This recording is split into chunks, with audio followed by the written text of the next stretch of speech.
علاقے میں جو چودھری کہلاتے تھے ان کا بچہ پڑھا نہیں ہے، وہ اسی کمپنی کے دروازے پر گن مین ہے، اور اسی علاقے کا جو غریب کہلاتا تھا اس کا بچہ پڑھ کے اسی کمپنی کے اندر مینیجر لگا ہوا ہے۔ تو آؤ ہم دکھاتے ہیں، آپ لوگوں کو مایوس، تو ایک تو صلاحیت کو بھانپیں کہ ہم کیا کردار ادا کر سکتے ہیں، وہ والا کردار ادا کریں، ہم کیا ڈیوٹی کر سکتے ہیں وہ والی ڈیوٹی کریں، اور پھر اپنی جو زندگی ہے، جو مقصد ہے، اس کو صحیح جگہ پہ خرچ کریں، غلط جگہ پہ استعمال۔ کچھ لوگوں کو اللہ صلاحیت دیتا ہے نا، باصلاحیت ہوتے ہیں، لیکن وہ اپنی صلاحیت کا استعمال ٹھیک۔ اچھا یہ بتائیں، جس کی آواز سریلی ہوتی ہے اپنی وجہ سے ہے کہ اللہ کی عطا ہے؟ اللہ کی عطا ہے۔ تو جو آنکھیں میں نعت سناندہ 60,000 لینا ہے، پھر واہ بھائی، اس سے پوچھا جائے گا کہ یہ آواز سریلی کرنے کے تو نے دیے کتنے، پہلے یہ بتانا۔ خدا کے بندے، اللہ نے اپنے فضل سے صلاحیت دی ہے اور تو غلط جگہ پہ استعمال کر رہا ہے، نوٹ کمانے لگ گیا، اور پھر یہ کہ تیرے نخرہ ہے کہ وہ سنبھالا نہیں جا رہا الا ماشاءاللہ، اور پھر یہ کہ جس محبوب پاک علیہ الصلوۃ والسلام کی نعت پڑھ کے اللہ نے تجھے عزت دی ہے، ان کی سنت کا لحاظ تک نہیں تو کرتا، شریعت کا پاس تک نہیں ہے تجھے۔ تو سمجھے چیزوں کو، اللہ نے صلاحیت اپنے فضل سے دی ہے۔ بڑے بھائی ہوتے ہیں، 4 5 6 بھائی ہیں، لیکن ان میں سے اللہ تعالیٰ کسی کو صلاحیت دے دیتا، آگے گزر جاتا ہے۔ اب وہ کیا کرتا ہے، وہ جناب جس کو تھوڑے سے پیسے مل جائیں یا معروف ہو جائے یا جانا پہچانا جائے، وہ مشورے دے دے کے مار دیتا ہے۔ وہ ایسے بات کر رہا ہوتا ہے جیسے بڑا پروفیسر ہے، وہ بھائی خدا نے فضل کر دیا تیرا، جی میں رہے، اللہ سے ڈر، اپنی صلاحیت کا غلط استعمال نہ کرے کبھی بھی۔ اگر باصلاحیت ہے تو اس اپنے آپ سے کوئی کام لے لیں، اپنے وجود کو بیکار نہ کریں، کوئی خدمت لیں، اس سے کوئی ڈیوٹی لیں، اپنے آپ کو کسی کام پہ لگا دیں، ورنہ ضائع ہو جائیں گے۔ بڑے لوگ ہیں ایسے باصلاحیت ہیں، لیکن ایسے کام میں وقت ضائع کرتے ہیں جو ان کے والا ہے ہی نہیں، بیکار اپنا وقت ضائع کرتے ہیں۔ ہارون رشید بیٹھے تھے تو بہت سارے لوگ بادشاہ کے دربار میں آیا کرتے تھے، تو ایک صاحب آ گئے،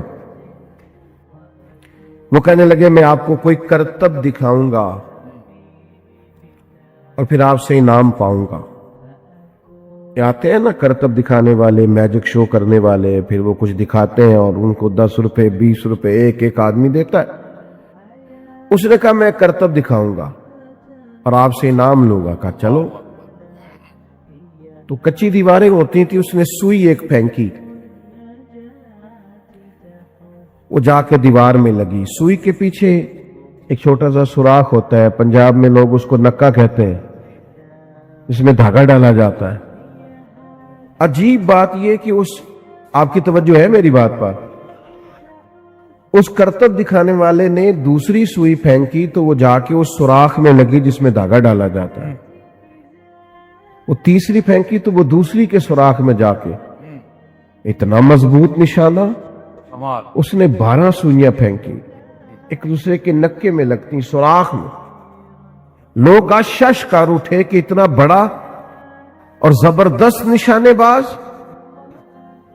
اب جب وہ 12 سوئیاں مکمل ہوئی تو ظاہر ہے جو اس زمانے میں طریقہ تھا، لوگ واہ واہ بھی کرنے لگے، کسی نے 10 روپے دیے، کسی نے 100 روپیہ، کسی نے 50 روپے۔ اب اس کی نظر یہ تھی کہ چونکہ میں نے بہت بڑا کمال دکھایا ہے تو بادشاہ مجھے زیادہ پیسے دے گا۔ جب سب تھک گئے دے کے تب اس کی نظر بادشاہ پہ تھی، تو ہارون رشید گردن جھکائے بیٹھے ہیں، دیکھا سناٹا چھا گیا ہے تو سر اٹھایا، کہنے لگے اس کرتب دکھانے والے کو پکڑو اور باہر لے جاؤ، ستون سے باندھ اور اسے 70 کوڑے مارو۔ وہ کہنے لگا بادشاہ میری غلطی، میں نے تو کمال دکھایا ہے اور یہ کمال لوگ آن کر کے دکھایا کرتے ہیں اور آپ سے انعام پاتے ہیں، تو آپ یہ ہے کہ مجھے کوڑے لگوا رہے۔ تو بادشاہ سلامت کہنے لگے کوڑے اس لیے لگوا رہا ہوں کہ اللہ تعالیٰ نے اتنا بہترین نشانہ دیا، تو مداری بن گیا، تیری سزا بنتی ہے۔ اس نے کہا حضور پھر کیا کروں؟ فرمایا میں تجھے فوج میں بھرتی کرتا ہوں، یہ جو نشانے کا اللہ نے کمال دیا ہے یہ کافر پہ لگا تھا کہ دین کے جھنڈے کو اللہ سر بلندی عطا کر، سبحان اللہ، یہ کافر پہ لگا، اپنی صلاحیت کو ضائع کر رہا ہے، بیکار کر رہا ہے۔ بہت اچھا۔ اللہ تعالیٰ نے قرآن مجید کے اندر یہ ارشاد فرمایا ہے کہ النبی اولیٰ بالمؤمنین من انفسہم، فرمایا نبی کریم صلی اللہ تعالی علیہ وسلم مومنوں سے ان کی جانوں سے بھی زیادہ قریب ہے۔ اس کو بند کر دیں گے، اس کی لائٹ بند کر دیں، اللہ کو چھوڑ دیں، سارے آپ چلانے، یہ مائک چل جائے اتنا کافی ہے، باقی سب چھوڑ دیں، بات سنیں۔ میں نے عرض کیا ٹائم بہت کم رہ گیا۔ عزیز دوستو، ہمارا نا کائنات میں سب سے گہرا اور مضبوط رشتہ اللہ رسول کے ساتھ۔ دنیا کے اندر بہت سارے رشتے حساس ہوتے، ان کی حساسیت کا انکار نہیں کیا جا سکتا، پر جتنی حساسیت نبی پاک علیہ السلام کے رشتے میں پائی جاتی ہے نا، یعنی ہماری جانوں سے بھی ہمارے زیادہ مالک مدینے والے محبوب ہیں۔ یاد رکھیے گا کہ جب یہ رشتہ اتنا نازک ہے تو پھر اس تعلق کے لیے امتی کا بھی کام یہ ہے کہ وہ اس نزاکت کو ذرا گہری نظر سے سمجھے۔ حضور سید عالم علیہ السلام پر ایمان لانے کا معاملہ ہو تو حساس ہونا چاہیے۔ حضور کی ہر بات، بیٹا موبائل چھوڑ دو، بات مانتے، آپ اتنے پیارے ماشاءاللہ، آپ جب موبائل اونچا کرتے ہیں تو پچھلوں کو نظر نہیں آتا، وہ بیچارے پھر دقت محسوس کرتے۔ اللہ تعالیٰ آپ سب کو سلامت رکھے۔ نبی پاک صلی اللہ تعالی علیہ وسلم کی بات ماننے کے معاملے میں بھی صحابہ بڑے حساس تھے۔ بہت سارے لوگ ہمیں بہت سارے کام کہتے ہیں، بہت ساری نصیحتیں بعض اوقات ہمیں سننے کو ملتی ہیں، لیکن رسول کریم صلی اللہ تعالی علیہ وسلم جب اپنے غلاموں کو کوئی بات ارشاد کرتے، حضور جب کچھ بیان کرتے اور غلاموں سے جب سرکار کسی بات کا تقاضا کرتے تو وہ اس کی حساسیت کو سمجھتے تھے۔ حضرت حکیم بن حزام رضی اللہ تعالی عنہ بیان فرماتے کہ نبی کریم صلی اللہ تعالی علیہ وسلم نے ہم سے عہد لیا تھا کہ ہم کسی دنیا دار کے آگے ہاتھ نہیں پھیلائیں گے، اپنا رجوع ہمیشہ اللہ رسول کی جانب رکھیں گے، دنیا داروں سے، مالداروں سے، سیٹھوں سے، نوابوں سے ہم کبھی ہاتھ پھیلا کے مانگیں گے نہیں۔ وعدہ ہو گیا، بیعت ہو گئی اس بات پر۔ فرماتے پھر ہمارا حال یہ تھا کہ اگر کوئی شخص گھوڑے یا اونٹ پر بیٹھا ہے اور اس کے ہاتھ سے درہ گر گیا ہے اور قریب اس کا غلام بھی کھڑا ہے تو اپنے غلام سے نہیں کہا کرتا تھا کہ درہ مجھے پکڑا دو، وہ خود گھوڑے سے نیچے اترتا تھا، خود اونٹ سے نیچے اترتا تھا، تو وہ درہ اٹھاتا تھا۔ جب سوال کیا جاتا کہ آقا میں قریب کھڑا تھا، میں غلام ہوں، مجھے آپ حکم کر دیتے، ارشاد کر دیتے، میں آپ کا درہ پکڑا دیتا، تو وہ کہتے کیسے تمہیں کہہ دیتے، ہم نے تو اپنے نبی پاک علیہ السلام سے وعدہ فرمایا ہے کبھی کسی دنیا دار سے سوال نہیں کریں گے۔ تو حضور کی بات ماننے کے معاملے میں حساس ہونا، آج کل نا مسلمان ہر ہفتے جمعہ پڑھتے ہیں، ہفتے میں ایک دفعہ جمعہ ہوتا ہے، عید کی نماز ہوتی ہے، مختلف محافل ہوتی ہیں، تو بہت ساری احادیث سنتے، بہت سارے ارشادات ہمارے کانوں سے آ کر کے ہماری سماعتوں کو معطر کرتے. تو چونکہ بہت ساری باتیں ہم سنتے ہیں تو وہ خاص حساسیت جو اس معاملے میں ہونی چاہیے کہ بندہ سمجھے بس مجھے حضور کا ارشاد پہنچ گیا، بس مجھے نبی پاک علیہ السلام کی بات آ گئی، بس حضور نے حکم دے دیا.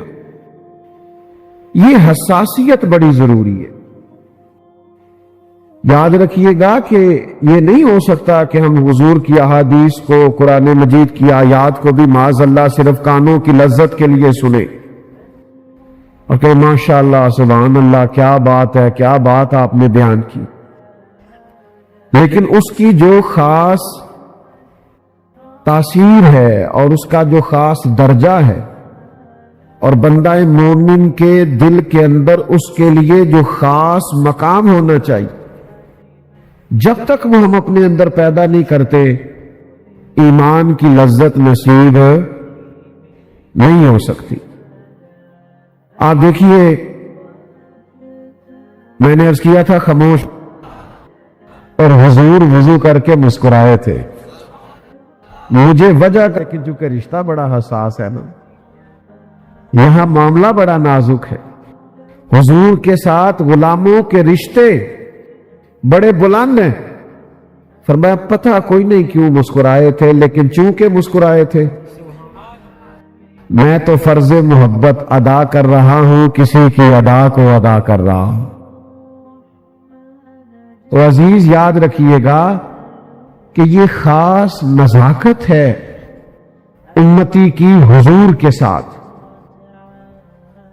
کہ مومن نبی پاک علیہ الصلوۃ والسلام کی بات غیر مشروط مانتا ہے.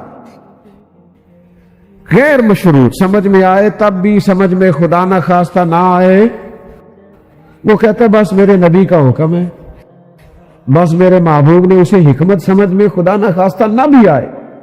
ہماری عقلیں چھوٹی ہوتی ہیں نا، بعض اوقات حکمتیں سمجھ میں نہیں بھی آتی، لیکن بات اللہ رسول کی ہے نا، اس کو فوراً قبول کیا جائے گا، فوراً مانا جائے گا اور اس نزاکت کو سمجھا جائے گا.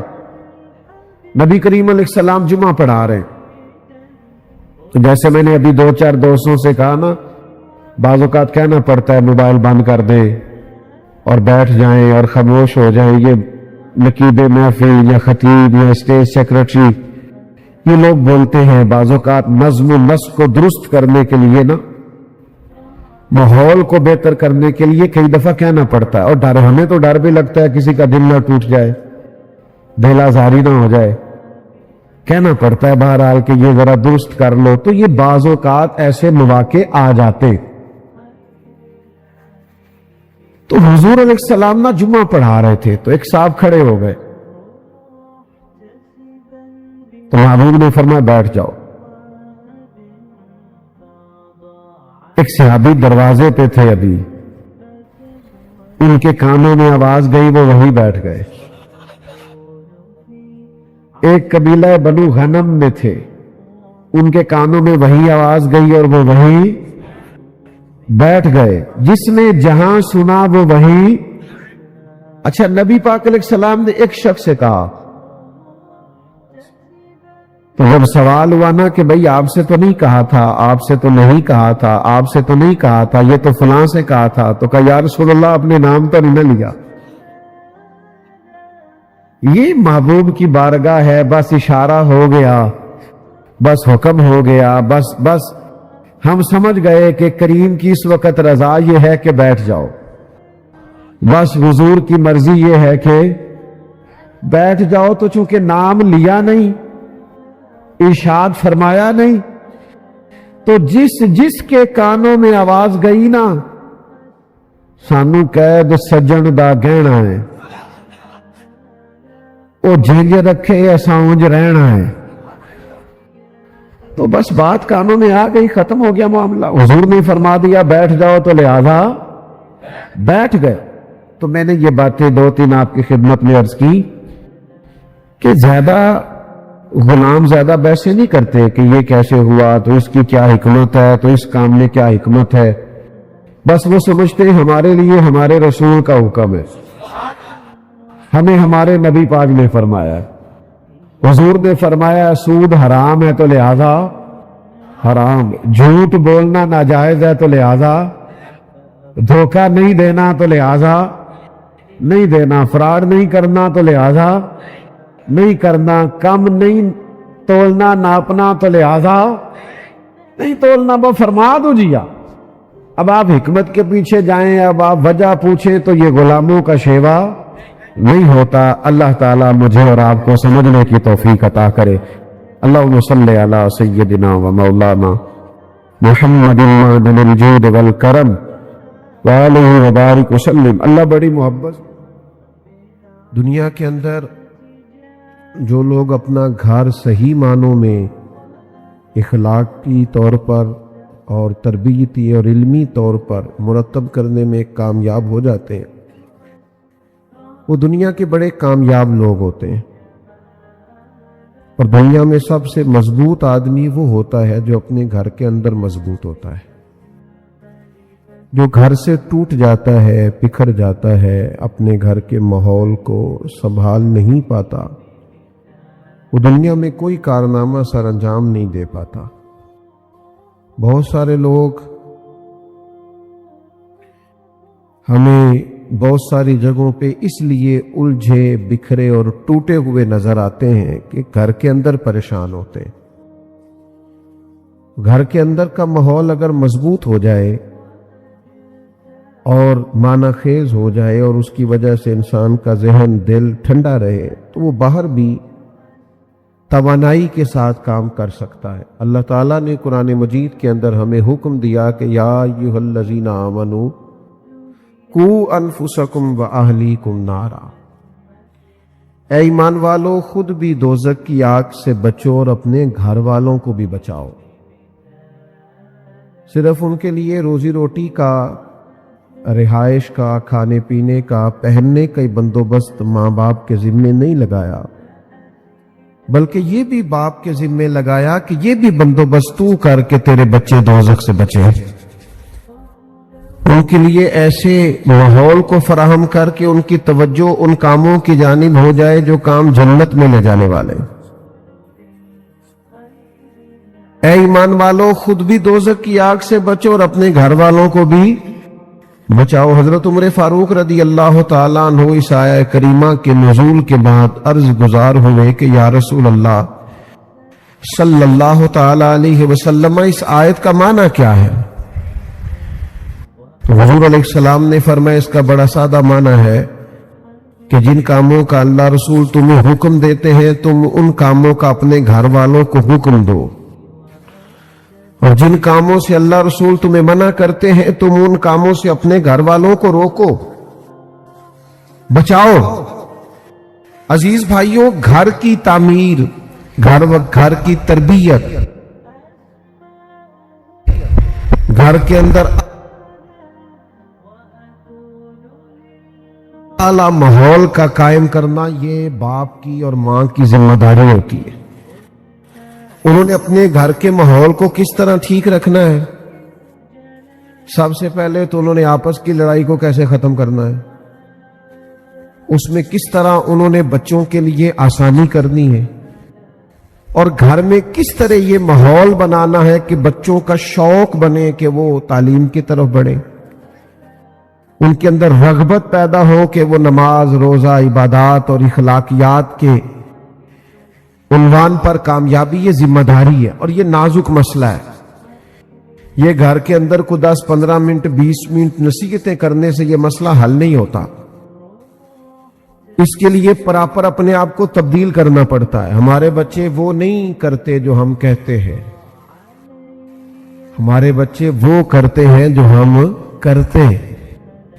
ہمارا باہر تقریر چلے گی، گھر کے اندر کردار چلے گا.